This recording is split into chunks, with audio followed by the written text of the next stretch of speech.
दोस्तों नमस्कार। आज हम बात करेंगे 25 ऐसे दिमागों की जिन्होंने रूस और यूक्रेन के युद्ध को और भी ज्यादा भड़का दिया। इनमें सबसे सिरमौर और सबसे पहला नाम है अमेरिका के राष्ट्रपति जो बिडेन का, और उनकी वो टीम जो उनको सलाह देती है कि कैसे महाशक्ति होने के कारण हमें सबसे ऊपर अपना हाथ रखना होगा। और इसी वजह से जो बिडेन अलग अलग फैसले लेते चले गए और इस युद्ध में कुछ ना कुछ उलझाव पैदा करते रहे। नाटो का भी उन्होंने सहारा लिया और साथ ही उन्होंने बोरिस जॉनसन जो इंग्लैंड के प्राइम मिनिस्टर हैं उनका भी सहारा लिया। बोरिस जॉनसन ने अपने बड़े बड़े बोलों से रशिया को और भड़का दिया और उससे रशिया और यूक्रेन का तनाव और ज़्यादा बढ़ गया। दूसरी तरफ जर्मन की जो चांसलर हैं एंजेला मार्केल, उन्होंने भी इस आग को भड़काने में कोई कसर नहीं छोड़ी और उनके बयान और नाटो का इस्तेमाल, प्रतिबंध, ये सब ऐसी चीज़ें थी जिससे वो और भड़क गए। और अब जो थे वहाँ पे शोल जो हैं, नए जो वहाँ पे चांसलर आए हैं जर्मन के, वो भी इसी तरह की बातें कर रहे हैं। इसी के चलते ये मामला और बिगड़ गया है। इसके अलावा जो इटली के सार्गियो आर्तरेनोला जो हैं वो भी इसी तरह की भड़काने की बातें करने में बिल्कुल भी पीछे नहीं रहे हैं और उन्होंने रशिया को धमकी भी दी। इसके साथ ही तुर्की जो है वो अपना खेल खेल रहा है। उसके एर्दोगन जो है वो दोनों तरफ से लड्डू खा रहे हैं। उन्होंने रशिया से S-400 लिया और फिर वो उन्होंने यूक्रेन को भी दिया। इस तरह से रशिया और भड़क गया।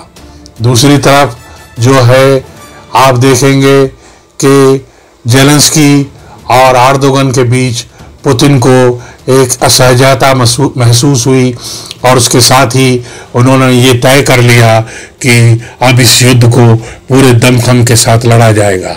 दरअसल यूक्रेन जो पिस रहा है वो इन्हीं लोगों के बड़बोलेपन और गलतियों की वजह से पिस रहा है और इन्हीं के चलते आज यूक्रेन की इतनी बुरी हालत हो गई है। और अब हम देखेंगे एक और साहब हैं जो ब्राज़ील के हैं, बोल्सोनारो।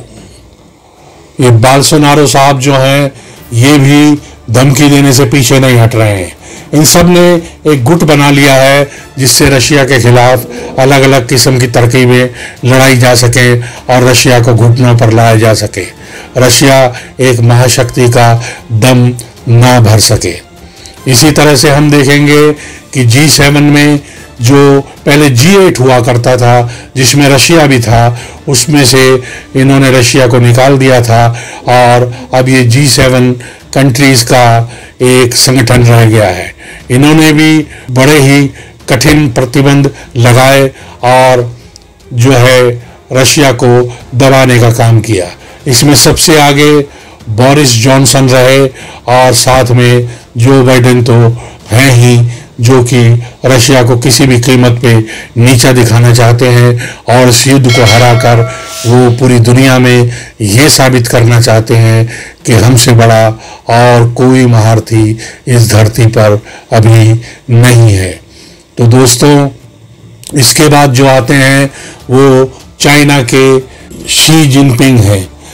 वो इतने चालाक और चतुर आदमी हैं कि उन्होंने रशिया का भी साथ दिया और उधर उन्होंने नाटो का भी साथ दिया और UNSC का भी साथ दिया। इससे वो चाहते हैं कि ये गुब्बारा जो है, ये जो लड़ाई की जंग की जो खेल जो है, ये आपस में लड़कर इनका निपट जाए, जिससे कि फिर मेरे हाथ में ताकत का डमरू आ जाए और मैं महाशक्ति के रूप में इस डमरू को बजा सकूं। लेकिन उनकी ये मंशा कामयाब होना बहुत ही मुश्किल लगता है क्योंकि दुनिया चाइना को बहुत अच्छी तरह समझती है। ख़ास तौर पर इंडिया सबको इस बारे में सचेत कर रहा है। और दोस्तों इसके बाद आते हैं कनाडा के जो प्रधानमंत्री हैं, वो भी जस्टिन क्रूडोज, ये जो है बड़े बोल बोलने में पीछे नहीं रहते हैं। इन्होंने भी रशिया को, पुतिन को बहुत गंभीर धमकियां दी और उन पर हमला करने तक की तरफदारी कर दी। इससे रशिया और भड़क गया, प्रतिबंधों से पहले ही चिढ़ा हुआ था।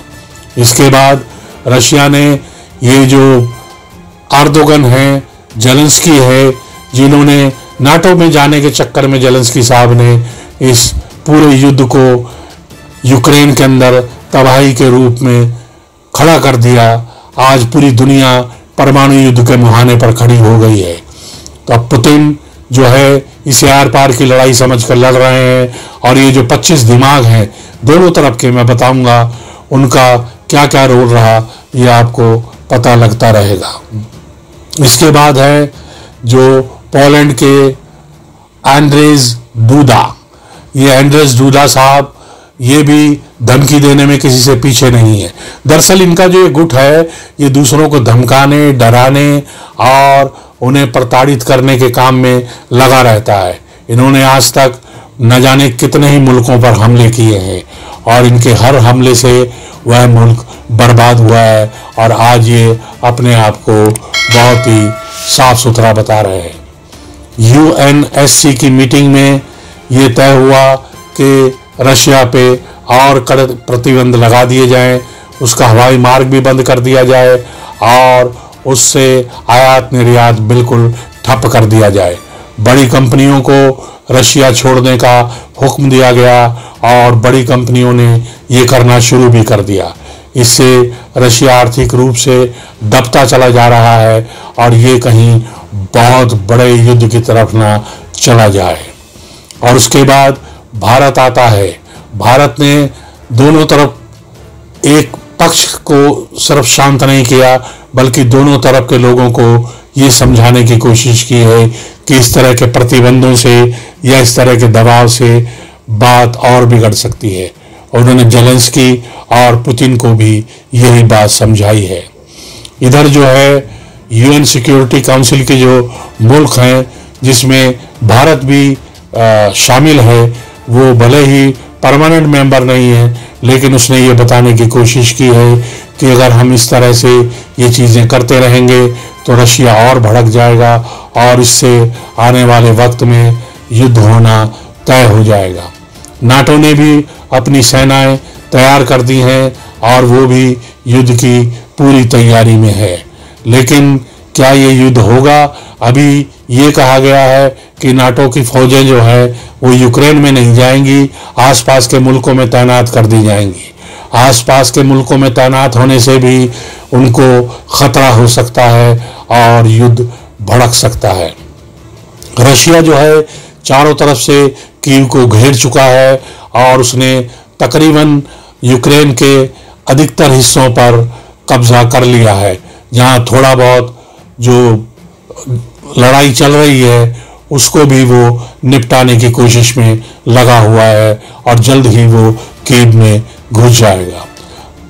रशिया के जो पुतिन हैं उनको भड़काने के काम में चारों तरफ से हर देश लगा हुआ है।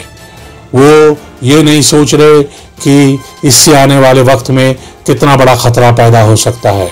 रशिया ने कहा भी है अगर हमारे अस्तित्व पे बात आई तो हम फिर किसी को भी नहीं छोड़ेंगे। इधर जो है रशिया के अलग अलग जो जनरल्स हैं जो मारे गए हैं उसमें एक मारियोपोल जो शहीद हो गए हैं, उनकी वजह से पुतिन और चिढ़ गए हैं और गुस्से में आ गए हैं। पुतिन ने एर्दोगन को भी समझा दिया है कि आप जो धोखाधड़ी का काम कर रहे हैं इसके नतीजे आपके लिए बेहतर नहीं होंगे। रशिया भी पूरी तरह से आमने सामने आ गया है। उनके कई जनरल्स हैं जो अब इस युद्ध में पूरी तरह से कमान संभाल चुके हैं और अलग अलग दिशाओं से यूक्रेन पर हमला कर रहे हैं। पूरी दुनिया यूक्रेन को लड़ो भाई, चढ़ो भाई, बढ़ो भाई की बातें तो कर रहे हैं लेकिन कोई भी उन्हें बचाने के लिए सामने नहीं आ रहा है। इसी तरह से हम देखेंगे कि रूस का जो है वो रणनीति बनाने वाले एक संगठन जो है, उसका समिति जो है वो भी बहुत बड़े पैमाने पर काम में लगी हुई है। रूस ने अपना इंटरनेशनल स्पेस स्टेशन बनाना शुरू कर दिया है। दमित्री ने कह दिया है कि अब इन लोगों से कोई मतलब नहीं होगा।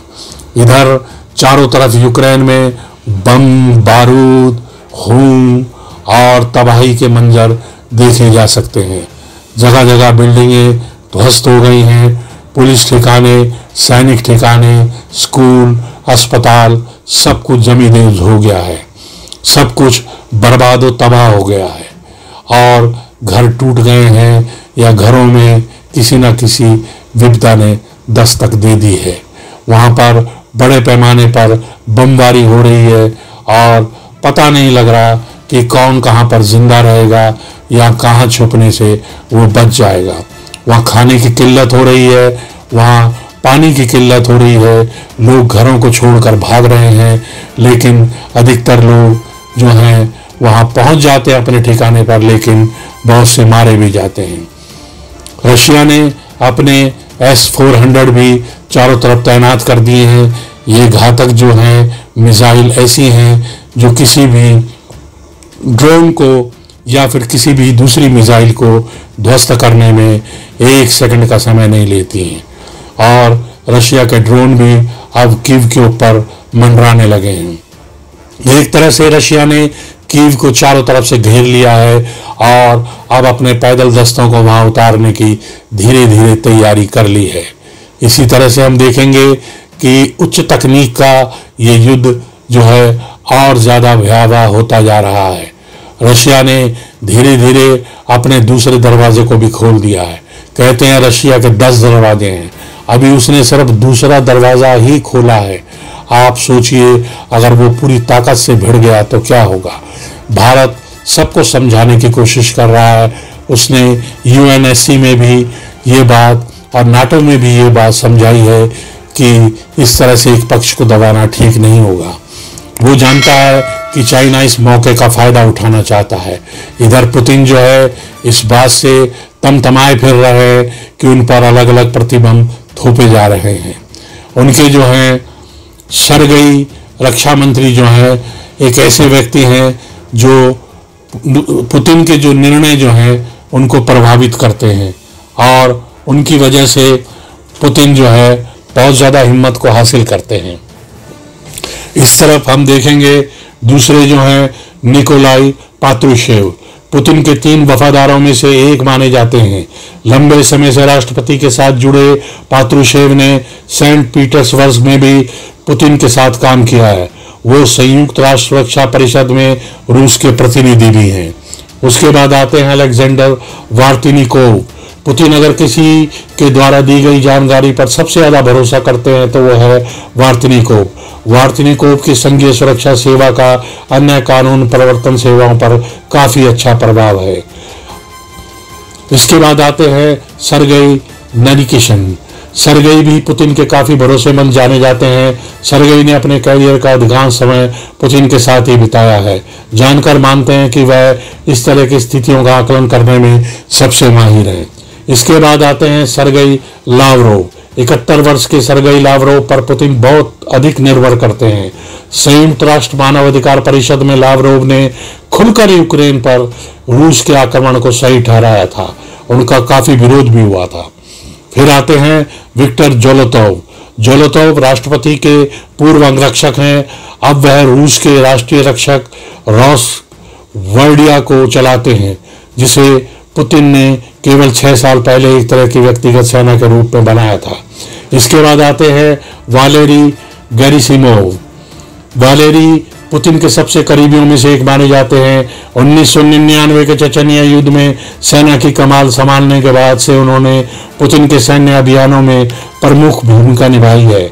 चीफ ऑफ स्टाफ के रूप में यूक्रेन पर आक्रमण के काम को तेजी से पूरा करने में वो आगे हैं।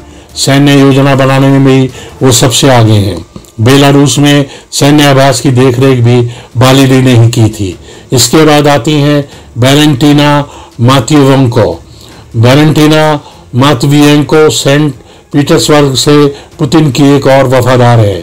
जिन्होंने 2014 में भी क्रीमिया पर कब्जा करने में मदद की थी। इसके अलावा एक व्यक्ति और हैं जो टीकाकार है, उनका नाम है सरगई सोबिनिन। वह भी रूस के जो हैं बड़े लोगों में माने जाते हैं और वो भी पुतिन के बहुत ही करीब माने जाते हैं। रूसी अरबपति भाई भी राष्ट्रपति पुतिन के करीब ही रहे हैं। बोरिस और आर्कडी रोटबर्ग के 2 रूसी अरबपति भाई भी राष्ट्रपति पुतिन के करीब ही रहे हैं। वो भी उनकी बात सुनते हैं, जो तवज्जो है जरूर दी जाती है। तो दोस्तों, इस तरह से पूरी दुनिया अलग अलग तरह से इस लड़ाई को आगे बढ़ा रही है। भारत दोनों तरफ को संयम बरतने के लिए कह रहा है। वो अपनी तरफ से पूरी कोशिश कर रहा है कि ये दुनिया किसी परमाणु युद्ध की तरफ ना चली जाए। तो दोस्तों, सब पर नजर बना के रखिए, अपना ध्यान रखिए, अपने समाज का ध्यान रखिए और कहते चलिए वंदे मातरम।